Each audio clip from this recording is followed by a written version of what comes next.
Have you been given this clamshell exercise for your hip pain, but you've been noticing that performing it during or even afterwards, now you have more pain here, here, or even here? Well, today's video, we're gonna go over 2 separate modifications that you can try for this clamshell exercise. You're not doing anything different. All you're just thinking about is cues that may work better for you so you feel the right things working and not the hip activating and provoking.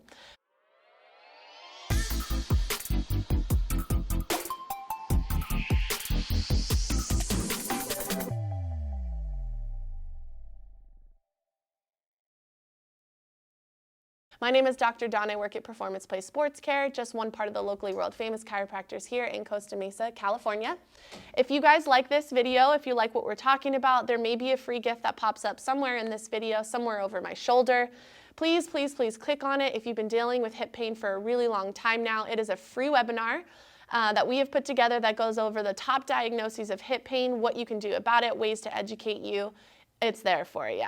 So please click on it. Those are next steps if this video worked out well for you, okay? So we're gonna get into now the modifications that we're talking about. I am assuming that most of you are doing your clamshells with a resistance band, okay?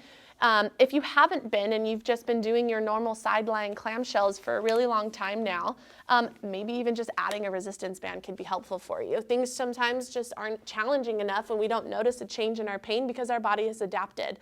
So actually now I'm realizing I'm giving you 3 different modifications. Try a resistance band if you haven't already been there, okay? If you are doing the resistance band clamshells and you're noticing an increase in hip pain, usually the one that's working on top, first modification I'm gonna give for you is what's happening down below here, okay? The way that the hips, pelvis, and core all work together is super important in these exercises. We can't only just look at the hip, what is the rest of the body doing? It's all connected. So what I want you to think about, before we even lift our leg to get the glute activation here, think there's a cactus between you and the floor, and I want you to get away from it so it cannot poke you. And I want you to keep this activation down below as we raise our leg up and slowly come back down, okay? You may notice that if we're lazy in this and just going through our exercises, there's a lot happening at the spine, the torso, there's so much movement, we're powering through, we hate the exercise, and now it's just not working for us. So we're gonna be more intentional, get away from the cactus, keep that pressure and activation as we slowly rise up. We may notice we can't get as far and slowly come back down. Glute is happening here. We're not feeling any of those hip areas activating. It is now just a wonderful glute exercise, and we can try to audit this afterwards, see if now we're feeling a little bit better, seeing if that glute exercise is now not provoking you, okay? Last modification I'm gonna give you, if none of those have helped at all at this point, is we're just gonna change your position and take some factors out of it, which is the spine and the core, and just lay you on your back, okay? Leave the resistance band where it is, put your feet together, okay? A little bit of back into the ground so we feel our core working, spread the knees wide, and then we're gonna do our little clamshells here. You can go fully in and fully out if you need to, and seeing how this plays out at first. But then to make it a little bit more challenging, if you like this position a little bit better, is stay wide.